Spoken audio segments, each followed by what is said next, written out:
Gold, trusted gold buyers. మీరు తాకట్టు పెట్టిన బంగారాన్ని విడిపించి ఈ రోజు ఉన్న మార్కెట్ ధరకు కొనబడను. చెప్తానండి, ఇన్ని వేషాలు ఇలా కనపడుతున్నాయి కదా, ఒక్క వేషం కూడా ఒక రోజు ముందు పిలిచి నాకు చెప్పింది ఒక్క వేషం లేదండి. నిజంగా భగవంతుడు ఎంత ఎలాంటి మరి జీవితం ఎలా ఇచ్చారు చూడండి.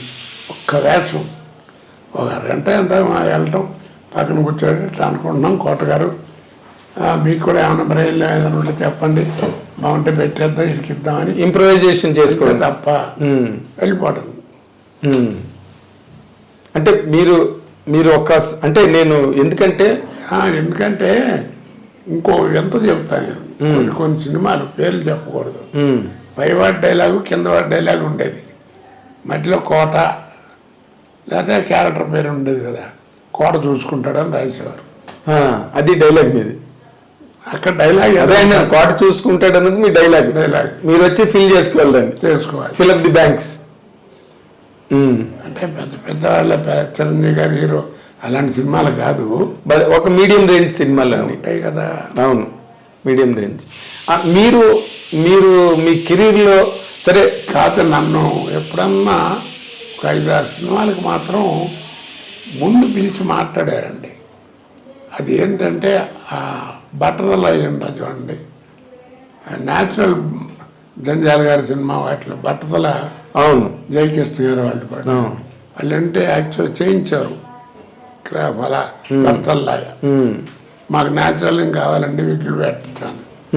అప్పుడు పిలిచి ఏమేమి సినిమాలు ఉన్నాయి ఏంటి, ఎక్కడ గ్యాప్ వస్తుంది మీకు ఏంటి ఆలోచన చేశారు. ఓ 3-4 సినిమాలు అంటారు. జంజాల్ గారు అంటే ఇప్పుడు నిన్న మొన్న ఎప్పుడో మీరు స్టేట్మెంట్ ఇచ్చారు, ఆయన అక్షరాలు 3 లక్షలు సంపాదించారు ఒక స్టేట్మెంట్. మీరు జంజాల్ గారి సినిమాలంతా ఒక వరోడి, తర్వాత మీరు చేసిన ఇప్పుడు కోడి రామకృష్ణ గారు శత్రువు, ఈ కమర్షియల్ ఓరియంటేషన్ అంతా ఇంకో పద్ధతి. ఈ రెండిట్లోని దేన్ని మీరు బాగా ఎంజాయ్ చేశారు సార్? జంజాల్ గారి స్కూల్నా లేకపోతే ఈ కమర్షియల్ స్కూల్నా? అంటే మీరు అన్నట్టుగా గవర్నమెంట్ స్కూలు, ప్రైవేట్ స్కూల్ అలాగనే కమర్షియల్ సినిమా, మామూలు జంజాల్ గారి సినిమా, ఆ తేడా ఎప్పుడు ఉంటుంది కదా. అది ఏది ఇష్టపడతారో మీకు కూడా తెలుసు. దేనిలో కంఫర్టబుల్ గా ఉన్నారు మీరు అని అడుగుతున్నారు. కంఫర్టబుల్ అంటే జంజాల్ గారి సినిమా. మేకప్లు ఉండవు, ఒరే ఉన్నా కానీ మామూలుగా ఈ బ్లాక్నెస్ కనపడకుండా ఏదో చిన్న బేస్మెంట్ విగిలు ఉండవు. అవును, ఆ బట్టలు మామూలుగా ఉంటాయి. డైలాగులు ఉంటాయి సినిమా నిండా. డైలాగ్ మాత్రం కంపల్సరీ, సీన్కి 10 పేజీలు డైలాగులు ఉంటాయి. ఒక్కొక్కటి 1.5 పేజీన్నర డైలాగ్ ఉంటుంది. అవును, అసలు గొప్ప విశేషం ఏంటంటేనండి, సీన్ ఆయన చదువుతూ చెప్తాడు, ఆయన చదువుతుంటే మన నవ్వు వచ్చేస్తుంటది.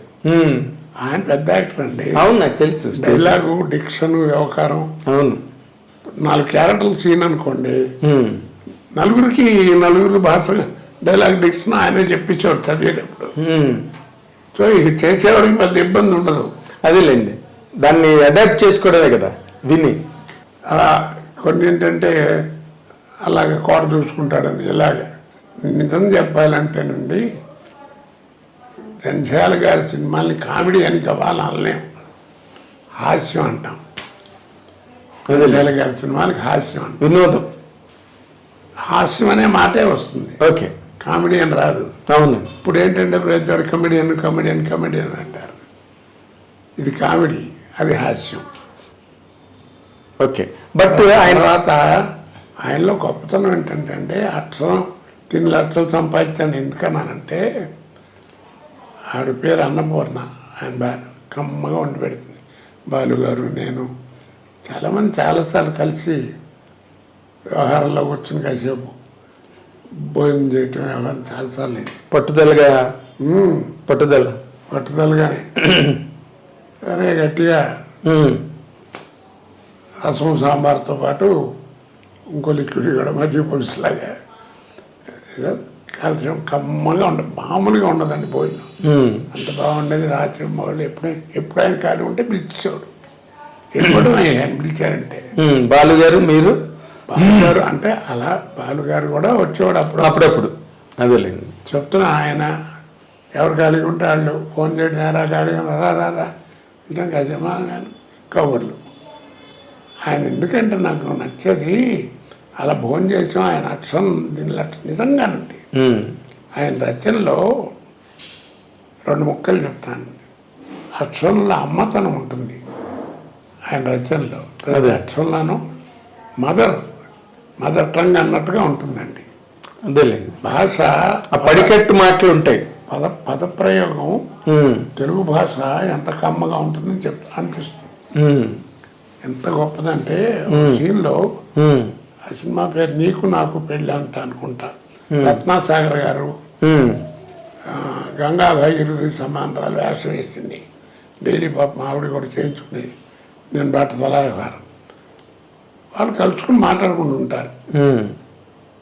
వాళ్ళు ఏంటంటే క్యారెక్టర్ల ప్రకారం 40 సంవత్సరాల క్రితం వాళ్ళిద్దరు లవర్స్. కపర్ది అనే క్యారెక్టర్. కపర్ది అని ఈ పేరు కపర్ది. ఊరికి ఇరిటేట్ అవుతుంటాడు. అవును. అదేంటంటే కామెడీ. వాళ్ళిద్దరూ పారిపోతామని పెళ్లి చేసుకోవడానికి వెళ్ళిపోతాం. డైలాగ్ రూపాయన వస్తుంది. వెళదామని వస్తే వీడికి మన రైల్వే గేట్ వస్తే బస్సు అవుతుంది. వీళ్ళు లక్ష్యంగా వచ్చి పూర్తి చేసుకొస్తాను అన్నారు. అంటే ఇప్పట్లాగా మనకి వాష్రూమ్లో లేవు కదా. అవును. ఇక్కడ తుప్పల్లోకి ఎక్కడికో పోతాడు. వీడు తిరిగి వచ్చారు కూడా గేటు తీస్తారు, బస్సు వెళ్ళిపోతుంది. అట్లా విడిపోతాడు. ఆ విడిపోయిన వాళ్ళు 40 సంవత్సరాల తర్వాత కలుస్తారు. అంటే ఇద్దరు కబుర్లు చెప్పుకుంటారు. కామెడీ చూడండి. అందుకే ఆయన హాస్యం అందించి ఓ మంచి మాట చెప్తారు. మాట్లాడుకుంటూ ఉంటారు ఇద్దరు. అప్పుడు అట్లా దేవుడు అట్లా చేశాడు కబుర్లు చెప్పుకుంటూ గబాల మధ్యలో అడుగుతాడు అన్నమాట. జనరల్గా రచన జరిగి మీ హస్బెండ్ ఎప్పుడు పోయాడు, మీ భర్త ఎప్పుడు పోయాడు, లేకపోతే నీ వైద్యం ఎప్పుడు వచ్చింది, ఇలా ఉంటాయి కదా. ఆయన వాడతాడండి పదం. ఎంత గొప్ప పదం అంటే మాట్లాడుతూ అన్నట్టు నీ కళ తప్పి ఎన్నాళ్ళు అయిందంటాడు. కళ తప్పి నీ కళ తప్పి ఎన్నాళ్ళు అయింది, భర్త పోయి ఎన్నాళ్ళు అయిందని కానీ వైద్యం ఎప్పుడు వచ్చిందని కానీ ఏముండదు. అదే మరి నీ కళ తప్పి. అంత మంచి మాట. ఆ తెలుగుదనం అండి. అదే మీరు అమ్మదనం అన్నారు కదా. అందుకు పడిపోయేది ఎవరైనా. ఆ క్యారెక్టర్ నా నోటంటే వస్తుంది ఆ మాట. ఆ రోజుల్లో నేను ఎన్నిసార్లు తలుచుకున్నాను.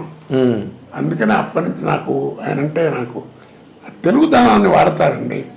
అదే తెలుగు మాటలు, తెలుగు నానుడులు, తెలుగు పడికట్టులు, మన ఇళ్లలో వ్యావహారికంగా మాట్లాడుకునే మాటలు. ఆ తిట్లు, గ్రామీణ వాతావరణంలో తిట్లు. హై నాయక అని వచ్చిన మంచి దాంట్లో సూర్యకాంతం గారు అచ్చు బామ్మ మాట్లాడినట్టే ఉంటుంది. అవును. మన ఇళ్లలో. అవును. ఏడ్చేలా కాదు హాయ్ అని ఇట్లా మాట్లాడుకుంటారు. అవును. చెప్తున్నా. ఇంకో సినిమాలో 16 ఏళ్ళ అమ్మాయిని పెళ్లి చేసుకోవడానికి 55, 56 ఏళ్ళు వచ్చిన ఒక క్యారెక్టర్ వస్తుంది. అది నేనే వేసానండి.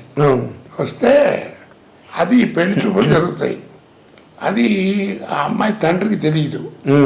ఆ అమ్మాయి తాతగారు ఆర్థిక ఇబ్బంది ఇది చేయలేడని చెప్పి ఫిక్స్ చేసి పెళ్ళిపోతాడు. ఆ టైంలో వస్తాడు తండ్రి. చూస్తాడు. చూసి ఆశ్చర్యపోతాడు. రావయ్యారా కరెక్ట్ టైంకి వచ్చాను అంటే తాంబూలాలు పుచ్చుకుందాం అంటాడు మధ్యవర్తి. అంటే ఈయన అంటాడు ఏదో మర్యాదలు తీర్చిన ఏదో చేసాం అయిపోయిందండి గృహస్థుగా. ఆ పిల్ల తండ్రి గారు 2 ముక్కలు చెప్పుకోవాలంటాడు.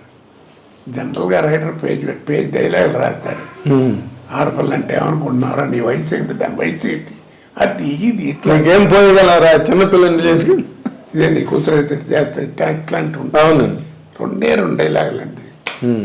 ఆ రోజుల్లో 37-38 ఏళ్ళ క్రితం సినిమా. ఈ దేశంలో మర్యాదలు చేసేది అయిపోయిందండి.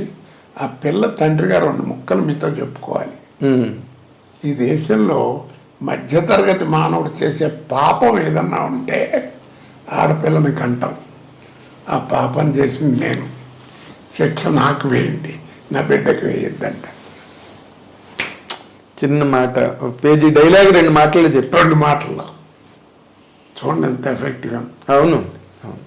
ఆ పాపం చేసింది నేను, శిక్ష నాకు వేయండి, నా బిడ్డకు వేయద్దు. కానీ మీరు ఇక్కడ ఒక విషయం మిస్ అవుతున్నారేమో అనిపించింది. జంజాల్ గారి సినిమాలన్నీ అద్భుతాలు, దానిలో డౌట్ ఏం లేదు. ఇప్పటికీ అవన్నీ సెలబ్రేట్ చేసుకుంటున్నాయి. ఏదో చెప్పబోతున్నారు మీరు. చెప్పాను అదే ఫినిషింగ్ అది. ఉమ్, హాస్యం అని ఎందుకు అంటున్నానంటే ఉమ్, జంధ్యాల గారి హాస్యం ఎలా ఉంటుందంటే ఇన్సిడెంట్లు ఉమ్, ఎవరైనా ఎన్నేళ్ళ వాడైనా ఎవరితోనైనా ఎప్పుడైనా ఎక్కడైనా ఎలాంటి సిచ్యువేషన్లో ఉన్నా చెప్పుకోవచ్చు. అదేలేండి.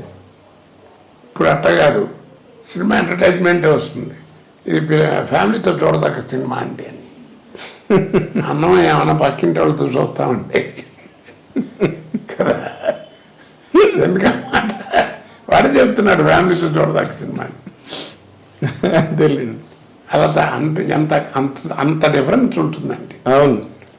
అప్పుడప్పుడు చెప్తుంటాను, అది తల్లిపాలతో సమానం జంజాల గారి హాస్యం, ఇది డబ్బా పాలతో సమానం. అదేలేండి. అయితే మీకు జంజాల్ గారి సినిమాలన్నీ ఒకే తర్వాత శత్రుకి ఆ, అలా మహానుభావులు ఎంతోమంది, చాలామంది డైరెక్టర్లు చాలా గొప్ప గొప్ప వేషాలు వేయించారండి నాతో. శత్రువు, గణేష్ ఎలాంటి అయ్యో అంత మాట. తిరుపతి స్వామి, బ్రహ్మాండం. ఎంతోమంది చాలా మంచి వేషాలు వేయించారు. కానీ ఈవీవి సత్యనారాయణ నన్ను పిండేశాడు. ఉమ్, అసలు ఒక వేషం కాదు, ఒక రకం కాదు, ఉమ్, పిచ్చిగా పిండేశాడు. అంతే ఇక. నాలో ఉన్న మ్యాక్సిమం